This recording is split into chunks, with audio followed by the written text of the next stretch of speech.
안녕하세요. 과학 김춘경 선생님입니다. 오늘은 우리 생활에서 산성용액과 염기성 용액을 어떻게 이용하는지 공부하도록 하겠습니다. 과학책과 실험 관찰책을 준비해 주세요.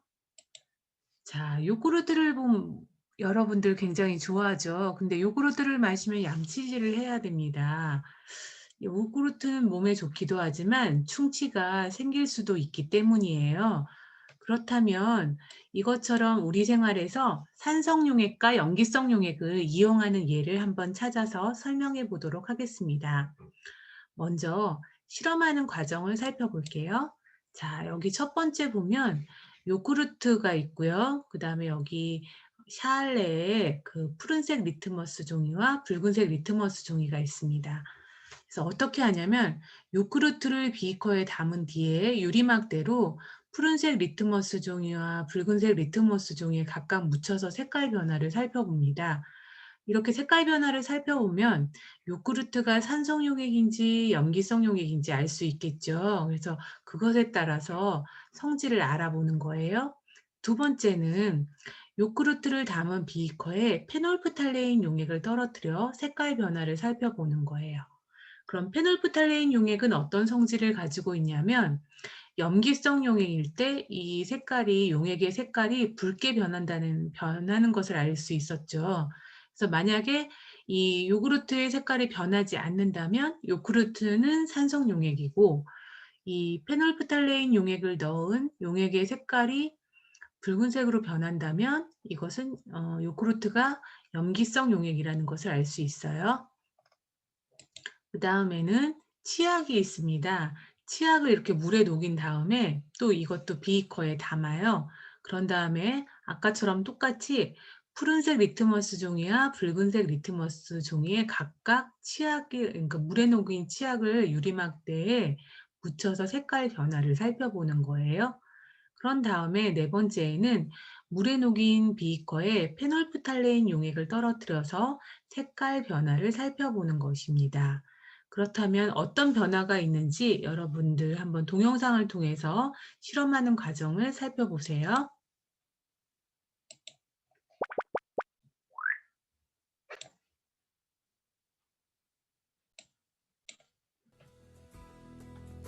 요구르트와 치약의 성질을 확인하는 실험을 해봅시다.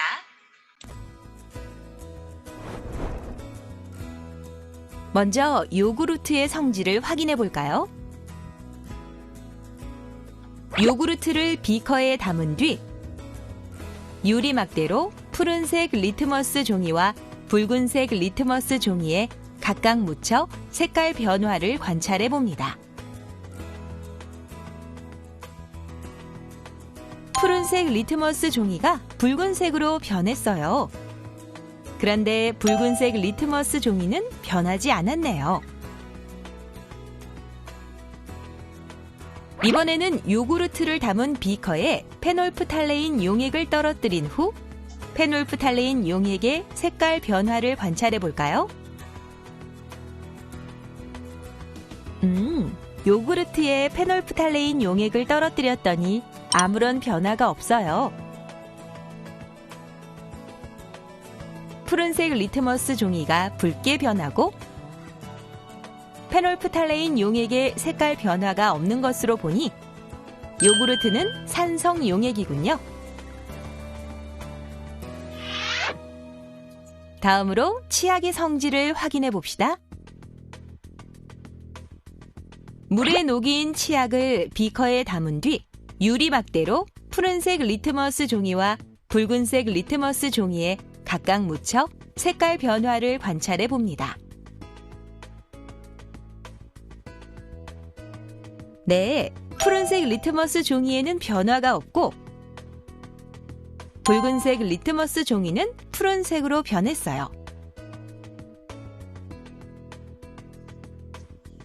이번에는 물에 녹인 치약을 담은 비커에 페놀프탈레인 용액을 떨어뜨려 봅시다.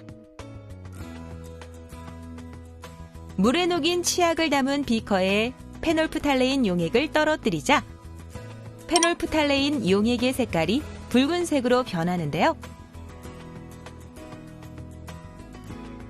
붉은색 리트머스 종이가 푸르게 변하고 페놀프탈레인 용액의 색깔이 붉게 변하는 것을 보니 물에 녹인 치약은 염기성 용액이군요.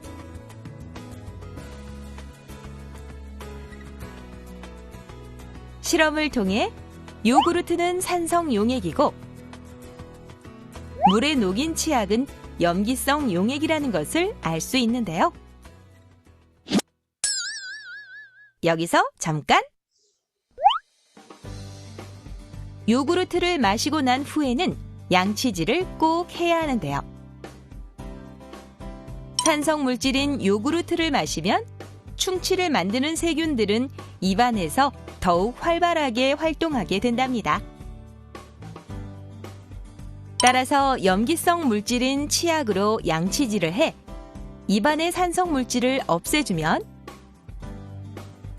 세균의 활동을 억제할 수 있답니다.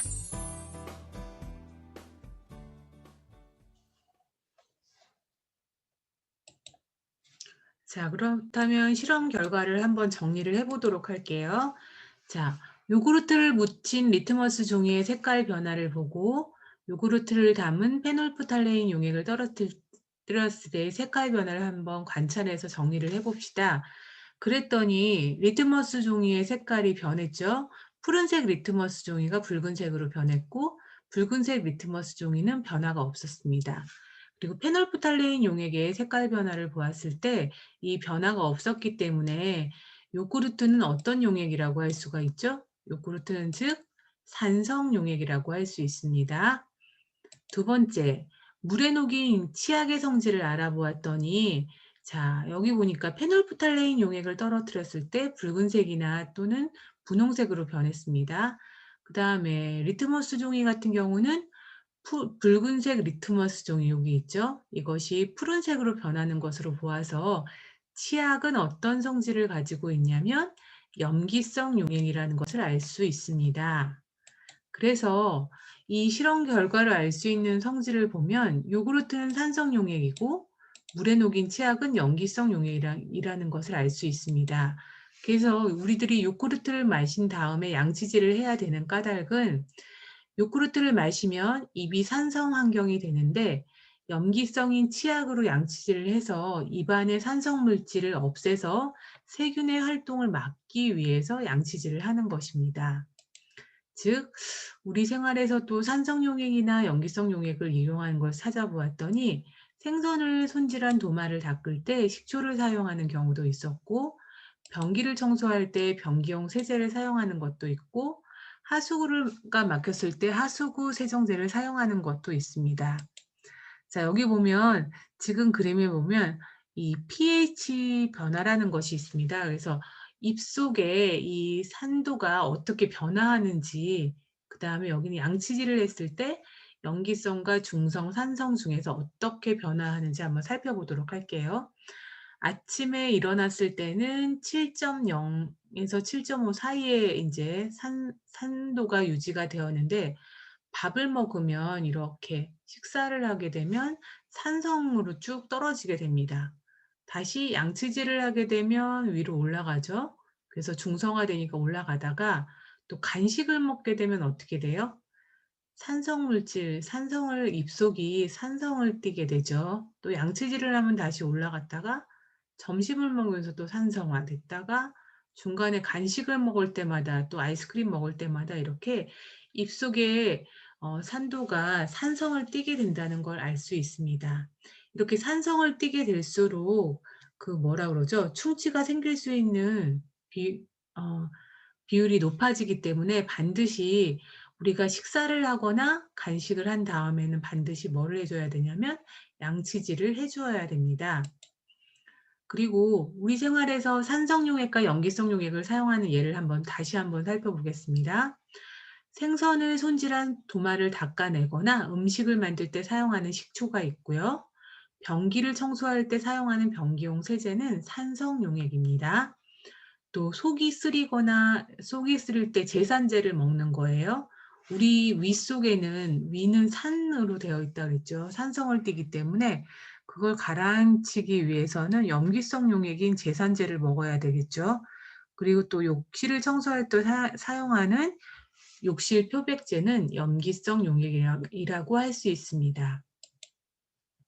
그러면 여기에서 우리가 알고 있는 여러 가지 용액들은 어떤 것이 산성이고 어떤 것이 염기성인지 한번 살펴볼게요. 자, 여기 염산이라고 하는데 이거 염산은 아주 강한 염산이죠. 그다음 반대편에 보면 이게 수산화나트륨 용액이 있습니다. 수산화나트륨도 이것도 굉장히 강한 염기성을 띈다고 할 수 있습니다.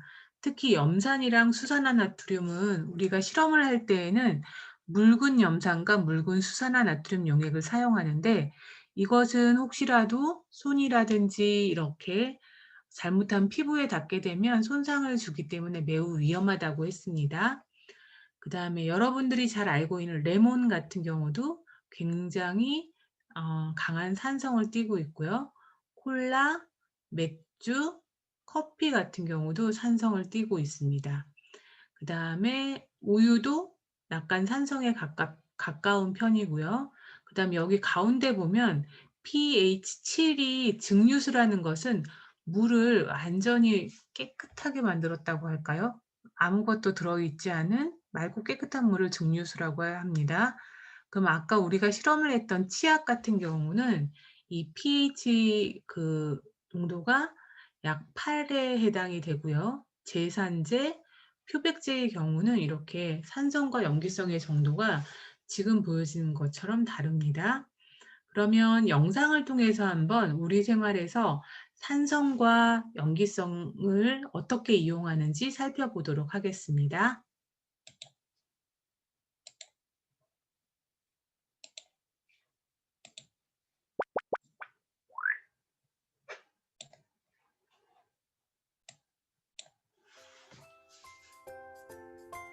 우리 생활에서 산성용액과 염기성용액을 이용하는 예를 찾아봅시다. 생선을 손질하고 도마를 닦아낼 때 우리는 식초를 사용합니다. 산성용액인 식초가 도마에 남아있는 염기성인 생선 비린내를 약하게 해주기 때문이에요. 변기를 청소할 때에도 산성의 변기용 세제를 사용하는데요. 산성용액인 변기용 세제가 염기성인 때를 없애 깨끗하게 해주기 때문이죠. 아이고 배야. 속이 쓰릴 때 제산제를 먹는 것도 산과 염기를 이용하는 경우예요. 속이 쓰린 까닭은 위가 산성을 띠기 때문인데요. 따라서 염기성 용액의 제산제를 먹으면 속쓰림을 줄일 수 있답니다. 표백제를 뿌려 욕실을 청소했더니 욕실이 깨끗해졌어요. 이는 염기성 용액인 표백제가 산성의 오염물질을 없애주었기 때문이에요. 이처럼 산성 용액과 염기성 용액은 우리 생활에서 다양하게 이용되고 있답니다.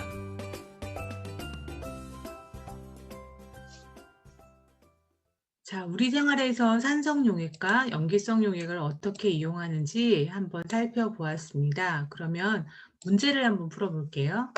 자, 우리 생활에서 이용하는 염기성 용액이 아닌 것은 어느 것입니까? 그랬죠. 염기성 용액이 아닌 것은 어떤 것일까요? 석회수 염기성 용액이죠. 유리세정제도 염기성 용액이고 욕실 표백제도 염기성 용액입니다. 아까 실험한 것처럼 요구르트가 염기성 용액이 아니라 뭐였죠? 산성 용액이었습니다. 두 번째, 다음은 물에 녹인 치약은 어떤 용액이라고 아까 했는지 잘 생각해 보세요. 페놀프탈레인 용액을 떨어뜨린 실험 결과입니다. 물에 녹인 치약이 산성 용액인지 염기성 용액인지 써봅시다 라고 했습니다. 그러면 여기 물에 녹인 치약은 원래 하얀색이죠. 근데 페놀프탈레인 용액을 떨어뜨렸더니 색깔이 이렇게 붉은색 계통의 색깔로 변했습니다. 그렇다면 치약은 산성 용액일까요? 염기성 용액일까요? 한번 생각해 보세요. 그렇죠. 치약은 염기성 용액입니다. 그다음 요구르트를 마시고 난 뒤 양치질을 해야 되는 까닭은 요구르트는 입안을 산성 환경으로 만들지만 염기성인 치약은 산성 물질을 없애고 세균 활동을 억제하기 때문에 우리는 요구르트를 마신 다음에 양치질을 해야 됩니다. 이것 외에도 간식을 먹거나 아니면 식사를 하고 난 후에 양치질을 하는 것도 그 세균의 활동을 억제하기 위해서 양치질을 하는 것입니다. 다음 시간에는 신나는 염색 놀이와 천연 지시약으로 협동화 만들기를 하겠습니다. 오늘 공부를 마치도록 하겠습니다.